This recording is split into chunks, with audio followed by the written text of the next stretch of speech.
हर हर महादेव, जय श्री शंभु, श्री शिवाय नमस्तुभ्यम। कैसे हैं आप लोग? आशा करती हूँ कि भगवान भोलेनाथ की कृपा आप सभी पर बनी रहे। और आज हम सुनेंगे भावना के भूखे भोलेनाथ, आध्यात्मिक धार्मिक कहानी मैं आप लोग के लिए लेके आई हूँ। तो चलिए कहानी को शुरू करते हैं। भावना के भूखे भोलेनाथ। एक गांव में छोटा सा शिव मंदिर था जिसमें एक वृद्ध पुजारी रहा करते थे। एक दिन एक गरीब माँ अपने नन्हे से बालक को मंदिर के द्वार पर छोड़कर चली गई। बहुत खोजने पर भी पुजारी जी को बालक के परिवार का कुछ भी पता न चला कि वह बालक कौन था और कहाँ से आया। जब गांव का कोई भी व्यक्ति उस बालक का लालन पालन करने को तैयार न हुआ तो पुजारी जी ने भगवान शिव की इच्छा समझकर उसे अपने पास रख लिया और उसका नाम भोला रख दिया। गांव के श्रद्धालु भक्त जो कुछ प्राप्त होता था उसी से भगवान शिव का पूजा किया जाता था। बालक भोला किसी तरह उसी प्रसाद से गुजारा कर लिया करते थे। यदि किसी दिन कम भी पड़ता तो पुजारी जी बालक को भगवान का भोग लगाकर उसे दे दिया करते थे। स्वयं गंगा जल पीकर सो जाया करते थे। धीरे धीरे भोला बड़ा होने लगा और वह पुजारी जी के कामों में हाथ भी बटाने लगा। वृद्ध पुजारी जी थके हारे हाथों को कुछ आराम मिलने लगा, इसीलिए उन्होंने भोला को मंदिर की साफ सफाई और भगवान शिव की पूजा करके भोग लगाने और उनकी आरती करने की अनुमति दे दी और अच्छे से समझा दिया। अब वह स्वयं भगवान शिव के नाम जप किया करते थे और संकीर्तन में समय व्यतीत करने लगे। एक दिन भगवान शिव के मंगलकारी नाम शिव शिव शिव शिव का जाप करते हुए उनके प्राण छूट गए। अब बालक भोला इस संसार में भगवान शिव के सिवा और उसका कोई भी न रहा। उसने पुजारी जी की ये 3 बातें कभी नहीं भूली। पुजारी जी की ये तीनों बातें सदैव याद रखी। भगवान भोलेनाथ शिव शंकर को ताजे गरम रसोई का ही भोग लगाना चाहिए। भगवान को भोग लगाए बिना स्वयं कभी भी भोजन नहीं करना चाहिए। और भगवान शिव पर हमेशा विश्वास रख कर कभी भी किसी भी वस्तु को ग्रहण न करना, बासी भोजन का भी नहीं करना। यदि कोई भक्त पहले से बना भोजन या मिठाई मंदिर में दे जाता है तो बालक भोला उसे गरीबों में बांट देता था। वह सदैव ताजी रसोई बनाकर ही भगवान को भोग लगाता था। उसके बाद ही स्वयं प्रसाद ग्रहण करता था और यदि बचता तो उसे बांट दिया करता था। रसोई बनाने की सामग्री न होती तो भोले बाबा और भोला भगत दोनों गंगा जल पी कर ही रह जाया करते थे। एक बार बरसात का मौसम आया और 3-4 दिन तक मूसलधार वर्षा होने लगी। मंदिर में एक भी भक्त नहीं आए ताकि पूजा कर सके और कुछ दक्षिणा मिल सके। भोला अपने भोले बाबा को गंगा जल का ही भोग लगाता और उसे पीकर भी स्वयं सो जाता था। भोले बाबा बालक की भक्ति और सहनशक्ति की परीक्षा लेते रहे, किंतु आखिर में अपने भक्त बालक को भूख से तड़पते देखकर उनसे रहा न गया। वो सेठ से नौकर का रूप धरकर हाथ में भोजन सामग्री की पोटली लेकर वर्षा में भीगते हुए मंदिर के द्वार पर आए और उन्होंने आवाज लगाया। भोला को बुलाया और उनके हाथों में पोटली देते हुए बोले, सेठ जी, यह कच्चा राशन भेजा है, इसमें रसोई बनाकर भोग लगाओ और स्वयं भी प्रसाद पाओ। मैं कल फिर आऊँगा। भोला भगत के आशीर्वाद देकर उसे विदा किया और सूखी गीली लकड़ी से धुएं में गरम गरम रसोई बनाकर भोले बाबा को भोग लगाकर पूरे बरसात के मौसम में भोले बाबा नौकर के वेश में भोला भगत को आते और कच्चा राशन देकर चले जाते थे और कहते थे कि सेठ जी ने दिया है और वह स्वयं भी गर्मा गर्म रसोई का भोग पाते रहे। एक दिन भोला भगत ने सोचा कि सेठ जी को कच्चा राशन भेजते हुए आज 4 महीने हो गए हैं, किंतु वह स्वयं कभी भी मंदिर में भोले बाबा का प्रसाद ग्रहण करने नहीं आए। अगले दिन जब भोले बाबा नौकर के वेश में सीधी की पोटली देने आए तो भोला भगत उनसे बोला, भाई, तुम्हारे इतने धर्मात्मा सेठ जी कभी स्वयं मंदिर में प्रसाद लेने नहीं आए, इसी कारण मेरा हृदय अत्यंत दुखी हो रहा है। आपने सेठ जी से कहना कि कल वे मंदिर में प्रसाद ग्रहण करने जरूर आए। सुनकर नौकर बने भोले बाबा एकदम बौखला के घबरा गए और उठ गए। उन्होंने पुजारी जी से, सेठ जी, मेरे द्वारा आपको कच्चा राशन भेजते हैं, आप इससे भगवान को भोग लगाकर स्वयं ग्रहण करिए। उनके पास इतना समय नहीं है कि वो प्रसाद ग्रहण करे, स्वयं आ पाए। फिर सेठ जी को बीच में बुलाने की क्या ज़रूरत है? मैं तो आता हूँ ना ताकि मैं उनके प्रसाद ग्रहण कर सकूँ। ऐसा चल रहा है वैसे चलने दीजिए। भोला बोला, ऐसे कैसे चलने दूँ? आपके धर्मात्मा सेठ जी इतने दिनों से कच्चा राशन भेज रहे हैं, क्या मैं उन्हें भगवान का प्रसाद देने का अपना कर्तव्य पूरा ना करूं? मैं किसी का उधार खाने वाला नहीं हूं। अपने सेठ जी से कह देना कि यदि कल भोले बाबा का प्रसाद ग्रहण करने न पधारे तो मैं उनका कच्चा राशन लेना बंद कर दूंगा।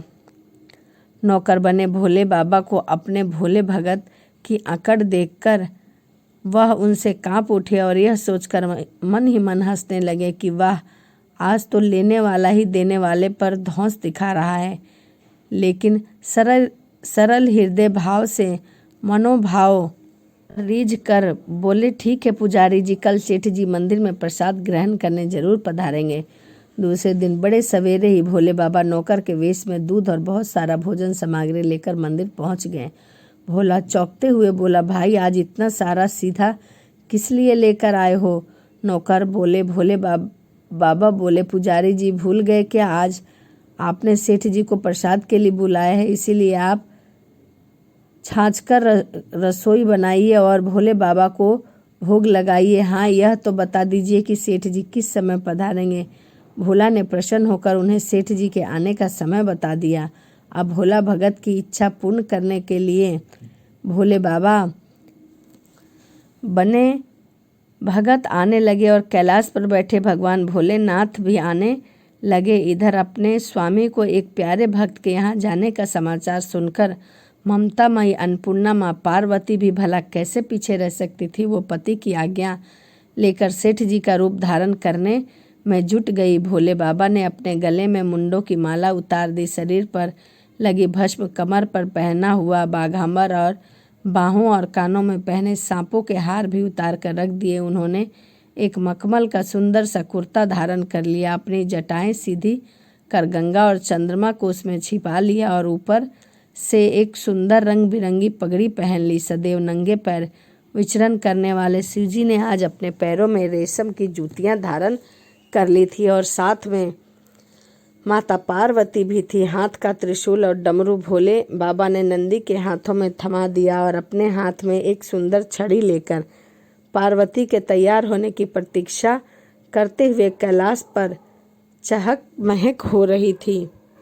इधर पार्वती घंटों से तैयार होने में जुटी हुई थी। उन्होंने आज अपने पति देव के नगर में बनी सुंदर बनारसी साड़ी निकालकर पहनी, जिसका रंग सेठ जी के बने कुर्तों से मैच कर रहा था। उन्होंने सोने चांदी हीरो के जगमगाते हुए आभूषण धारण कर लिए, बगल में सुंदर सा पर्स ले लिया और भोले बाबा के बार बार आवाज़ लगाने के बाद श्रृंगार कक्ष से बाहर निकल कर आई। जब पार्वती और शिव जी ने एक दूसरे को सेठ सेठानी के वेश में देखा तो वो चकित होकर एक दूसरे को निहारते रह गए। इससे पहले उन्होंने कभी भी एक दूसरे को इतना सुंदर रूप नहीं देखा था। जब भगवान गौरी शंकर सेठानी सेठ का रूप धारण कर कैलाश से अपने भक्त के यहाँ दावत खाने चले गए तो गणेश, कार्तिकेय, नंदी, ऋषि मुनि, देवताओं गण उन्होंने भी देखकर ठगे से रह गए। सेठ बने शिवजी अपने हाथों में ली हुई छड़ी को अदा से घुमाते हुए पृथ्वी पर टेकते हुए चले आ रहे थे और उनके पीछे पीछे बगल में पर्स लिए अपनी जूती से टक टक और पायलों से छन छन की मधुर ध्वनि करती हुई माता पार्वती सेठानी बनी हुई चली आ रही थी। इधर भोले बाबा भगत आज सुबह से ही सेठ जी के स्वागत में भली भांति से पकवान बनाने में जुटा हुआ था। अपने भोले बाबा का भोग तो वह चलते फिरते भी बना लेता था, परंतु आज उसे कई महीनों से भगवान को भोग लगाने के लिए कच्चा राशन भेजने वाले सेठ और भक्त प्रसाद देना था। अतः आज उसने अपनी सारी कलाएं उसमें झोंक दी थी। उससे सेठ जी द्वारा भेजे हुए चावल धोकर खीर बनाए, उसमें धीमी आंच पर पकाकर गाढ़ा किया और उसने सेठ जी के द्वारा भेजे हुए पिस्ते, बादाम, केसर, कलौंजी, किशमिश सभी चीज़ों को उसमें डाला। मिर्च, अदरक को कूटकर उसने बाजरा, बेसन और गेहूं के आटे में भरकर मोटे मोटे मस्से टिक्कर बनाए रसोई बनाकर भोला भगत पुनः स्नान करने चला गया ताकि स्वच्छ वस्त्र पहनकर भोले बाबा को भोग लगा सके और सेठ जी को उनका प्रसाद दे सके। अब भोला भगत स्नान करके लौटा तो देखा सेठ जी प्रसाद ग्रहण करने के लिए स्वयं तो आए ही हैं, संग में अपनी सेठानी जो को भी लाए हैं। भोला ने झट दोनों से राम राम कही और आसन देकर बिठाया और बोला, मैं अभी भगवान को भोग लगा कर आता हूँ, फिर आपको प्रसाद परोसूंगा। भावना के भूखे भोले बाबा से भूख सहन न हो रही थी, इसीलिए वो बोले, पुजारी जी भगवान को जल्दी से भोग लगाइए, मुझसे भूख सहन नहीं होती है। भोला भगत बोला, सेठ जी भूख तो मुझे भी बहुत जोरों से लगी है, परंतु मैं आपका ही इंतजार कर रहा था। मैं अपनी भूख के कारण भगवान को भोग लगाना कभी भी नहीं भूलता। यदि दुनिया के सारे लोग इसी तरह अपनी भूख के लिए भगवान को भोग लगाना भूल जाएंगे तो हमारे भगवान भूखे ही रह जाएंगे। सेठ जी बने भोले बाबा एक पत्तल उठाते हुए बोले, पुजारी जी आप भोग लगाइए, इधर मैं पत्तल परोस लेता हूँ, मुझसे भूख सहन नहीं हो पा रही है। भोला भगत सेठ जी बने भोले बाबा को डांटते हुए बोला, सेठ जी भगवान के काम में ना तो जल्दबाजी चलती है और ना कंजूसी। मैं जब तक भगवान को भोग नहीं लगा लेता आप रसोई के पास भी नहीं भटक सकते। चुपचाप यहाँ पर बैठ जाइए और ओम नमः शिवाय जपते रहिए। मैं अभी आता हूँ और आपको पेट भर भोजन कराता हूँ। सेठ बने शिवजी डांट खाकर चुपचाप अपने आसन पर जा बैठे और वहीं से बैठते हुए देखते रहे। सेठानी बनी पार्वती उनकी यह दशा देखकर बड़ी मुश्किल से अपनी हंसी रोक पाई, लेकिन जैसे ही भोला भगत पत्तल में सामग्री लेकर भगवान भोलेनाथ को भोग लगाकर वहां से वापस आया और मंदिर में गया, शिवजी पार्वती को मौन रहने का संकेत करते हुए चुपके पैर रखते हुए रसोई में पहुंच गया और उन्होंने एक एक व्यंजन उठाकर चखना शुरू कर दिया। भोले बाबा तो प्रसाद को चखते ही भौचक्के रह गए। खीर में चीनी की जगह नमक भरा हुआ था और सब्जियों में चीनी भरी हुई थी। जैसे ही भोले बाबा ने रोटी का एक टुकड़ा तोड़कर मुंह में डाला तो वो सी सी करने लगे, क्योंकि रोटी में मिर्च ही मिर्च था और बहुत ही ज़्यादा मिर्च भरी हुई थी। वे सी सी करते हुए उल्टे पैर भाग आए और अपने आसन पर जाकर बैठ के माता पार्वती ने अपने स्वामी की यह हालत देखकर खिलखिलाकर हंस पड़ी। इससे पहले कि भोले बाबा पार्वती जी के सामने कुछ सफाई दे पाते, भोला भगत ओम नमः शिवाय का जाप करते हुए मंदिर में भोग लगाकर लौट आया। उसने भोग को रसोई में मिलाकर उसे पवित्र बना डाला और फिर सेठ जी के सामने पत्तल परोसकर हाथ जोड़कर बोला, सेठ जी अब आप भी भर पेट प्रसाद खाइए। भोले बाबा तो अभी अभी भक्त की भक्ति से भी जोरदार उसके हाथ की बनी हुई रसोई चख चुके हैं, अतः उसे ग्रहण भी कर चुके हैं। यह बात सुनकर उनके पसीने छूटने लगे। कभी वो भोला का तो कभी पार्वती का मुख देखने लगते हैं। भोला को सेठ जी ढील बर्दाश्त नहीं हुई और बोला, सेठ जी अब क्या हो गया आपको? अभी अभी तो इतनी उतावली मच रही थी, अब क्यों नहीं भोजन ग्रहण कर रहे हो? आप ग्रहण करो तभी तो माता जी भी भोजन ग्रहण करेंगी, नहीं तो फिर वो भी बैठी रहेंगी, फिर आप कैसे प्रसाद पाओगे? भोला की ललकार सुनकर भोले बाबा चुपचाप खीर का कुल्हड़ उठाया और सारी नमकीन खीर गटागट पी गए। कुल्हड़ खाली होते ही देर थी कि भोले ने झट से उसे फिर से भर दिया। अपने प्रिय भक्त के हाथों परोसे हुए भोग से भगवान को आज दुगना स्वाद आने लगा। भोला परोसता गया और भोले बाबा पीते गए। जगत माता पार्वती भक्त और भगवान दोनों के प्रेम को देख कर मंत्रमुग्ध होते रही। अब सारी रसोई समाप्त हो गई थी तो भगवान ने एक जोर की डकार ली और भोला का होश आया और बोला, वाह सेठ जी वाह, मैं ही बावला था जो इतनी थोड़ी सी रसोई बनाई। मुझे पता नहीं था कि आपको प्रसाद ग्रहण करने का इतना शौक है, तो और भी ज़्यादा रसोई बना देता। भोले बाबा अपने पेट पर हाथ फेरते हुए सेठानी बनी पार्वती की ओर मुस्कुराकर देखते हुए बोला, पुजारी जी मैं इतना रोज कहाँ खाता हूँ, किंतु आज प्रसाद इतना स्वादिष्ट बना था कि मुझे अपने आप पर वश नहीं रहा और मैं खाता चला गया। किंतु तभी भोला भक्त रुआ सा होकर बोला, सेठ जी वह तो आपने ठीक किया, लेकिन माता जी तो भूखी ही रह गई। ममता माई पार्वती माँ से बोला कि माँ का मुख देखते हुए बची हुई खीर की 4 बूंदें अपने कंठ में टपका ली। भोले बाबा द्वारा भोग लगाए हुए प्रसाद में अद्भुत अलौकिक स्वाद सा भर गया।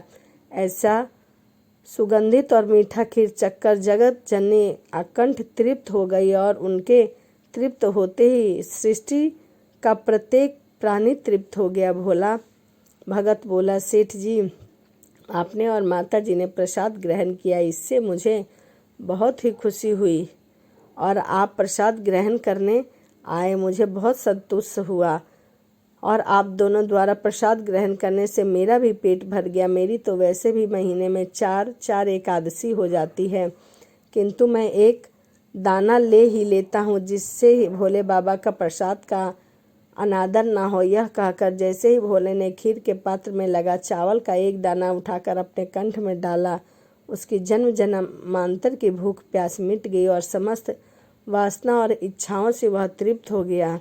इसके ज्ञान के नेत्र खुल गए और उसने देखा कि उनके सम्मुख त्रिलोकीनाथ भगवान शंकर और जगत जननी माता पार्वती आशीर्वाद की मुद्रा में मुस्कुराते हुए खड़े हैं। बाबा भोला दौड़कर उनके चरणों में लौट गया और उन्हीं से क्षमा मांगने लगा और बोला, भगवान मैं आपको पहचान ना सका, मुझे क्षमा कर दो। हर हर महादेव। यदि वीडियो आपको अच्छी लगी हो तो कमेंट में हर हर महादेव जरूर लिखिएगा।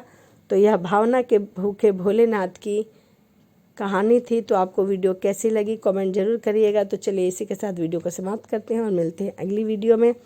हर हर महादेव। जय श्री शंभु। श्री शिवाय नमस्तुभ्यम।